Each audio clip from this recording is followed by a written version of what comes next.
In this presentation, we will talk about the residual stress in IZ316L and IZ18Ni300 steels produced by selective laser melting. This study was developed at the University of Coimbra, where the residual stress analyses were performed by X-ray diffraction, in collaboration with the Faculty of Engineering of the University of Porto and INEGI, the Institute of Science and Innovation in Mechanical and Industrial Engineering, Portugal.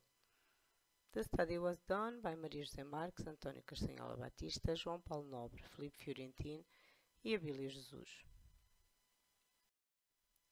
The additive manufacturing requires certain input heat levels to melt the powder material in repetitive cycles of melting and solidification.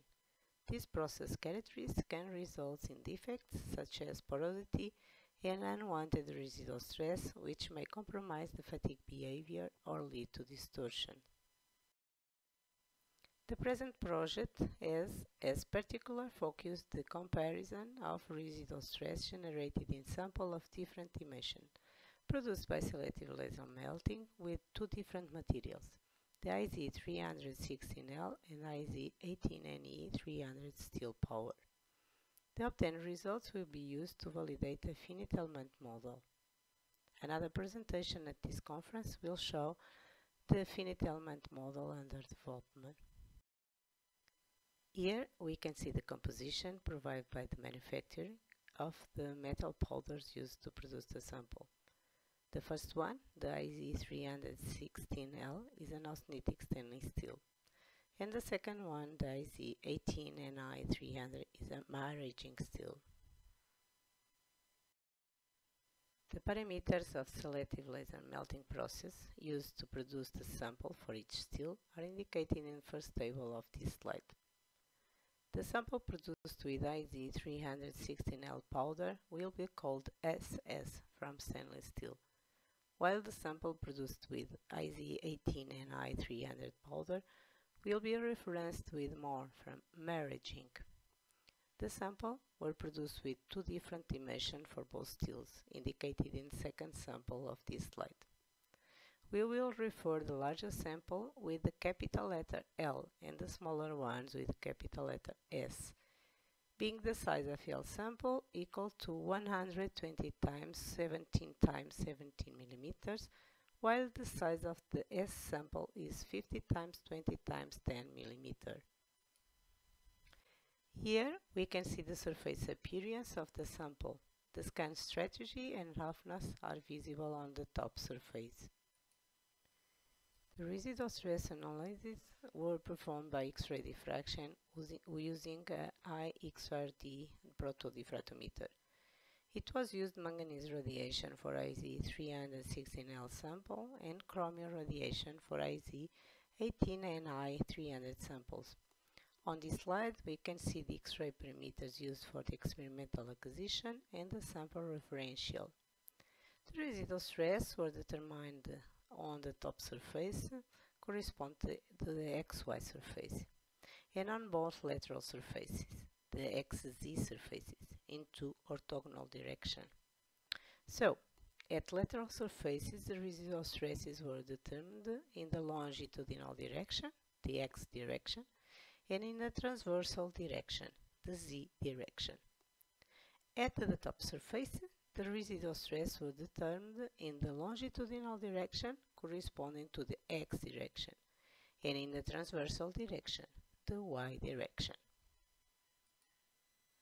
Concerning the experimental results, the phase identification on the sample were done by X-ray diffraction with Cooper radiation. As you can see here, in the IZ316L sample, only the austenitic phase is present, while in the IZ18Ne300 sample, the martensitic phase and also some residual austenite was detected. The quantification of residual austenite in IZ18Ni300 samples were determined by X-ray diffraction with chromium radiation. The amount of residual austenite is 6% in both S and L sample on all lateral surfaces. However, at the top of the sample, the amount of the residual austenite is only 3%. of what was observed on the lateral surfaces. The roughness of top surfaces may be influencing these results. In these figures, we can see the microstructure of the sample for both steels obtained in a longitudinal section perpendicular to the building direction, and in the transversal section, which is parallel to the building direction.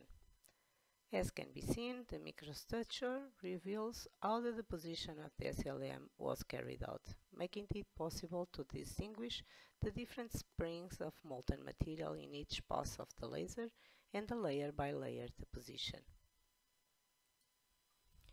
The Vickers microhardness were determined on the longitudinal and transverse sections.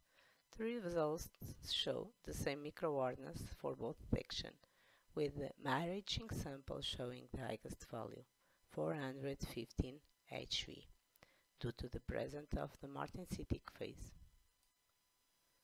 Here we can see the residual stress results obtained at the top of sample and determined at different points along the red line, on sample of different size and for both types of steel. The residual stress on IZ316L sample are tensile for both S and L samples. Residual stress are higher in the transverse direction and remained approximately constant across the IZ316L sample from end to end. The residual stress in IZ18 and I300 sample are also tensile at the top of the sample for both size S and L and for both longitudinal and transverse direction. However, residual stress are not constant from one end of the sample to the other, as on the austenitic sample. Here we can see the results of the residual stress obtained on the lateral surface at the S sample and for two types of steel, for several distances C from the build plate. The C distance from the build plate were 2, 5, 10 and 18 millimeters. The red lines in the figure are intended to help visualize and analyze the points. The residual stress are tensile on IZ316L sample and compressive on IZ18 and I300 sample for both X and Z direction. We can see also that the residual stress remain approximately constant across the IZ316L sample from end to end.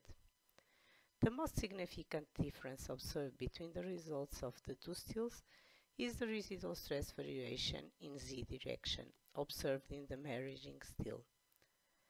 The intensity of the residual stress in this sample are higher near the build plate, where Z is equal to 2 mm, and decrease near the top of the sample, where Z is equal to 18 mm. Here we can see the results of the residual stress obtained on the lateral surface of L sample and for the two types of steels at different distance C from the build plate. See the red line in the figure to understand where are located and analyze the points. The Z distance from the build plate are 2, 7 and 15 millimeters. Observing this graphic, we see that the evolution of the residual stress in this L sample is similar to what was observed in the previous slide for the S sample.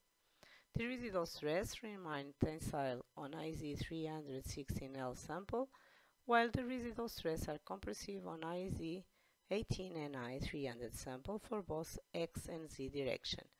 The intensity of compressive residual stress in the Z direction are higher near the build plate, where Z is equal to 2 mm, and decrease near the top of the sample, where Z is 15 mm. Now we are going to conclude this presentation, reporting the main conclusion of this work. On IZ18 and E300 sample, the presence of residual austenite was detected and quantified by X-ray diffraction at lateral and top surfaces for both S and L sample. The results shown 6% of residual austenite at lateral surface and 3% at top surface in both S and L sample. A constant Vickers microhardness value of 415 HV was determined in both longitudinal and transversal cross section. Concerning the S and L IZ316L sample, the X-ray diffraction shows only the presence of austenitic phase in the samples. The Vickers microordnance test allowed to determine the value of about 300-315 HV in the longitudinal and transversal section for all S and L samples.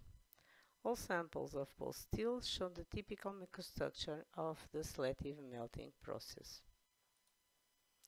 Residual stress at the top and at the lateral surface of both S and L IZ316L specimen are always tensile and have a similar value regardless of sample size. The residual stress are greater in the transverse direction than in the longitudinal direction on all surfaces observed of IZ316L samples. The residual stress remain constant from one end of the specimen to the other.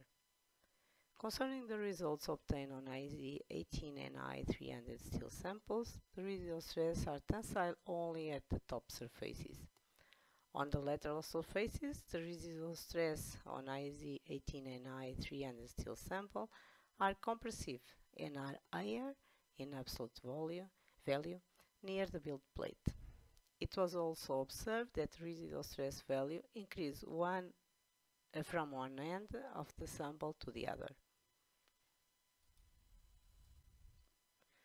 We would like to thank FEDER and FCT for their financial support to this study. Thank you for your attention.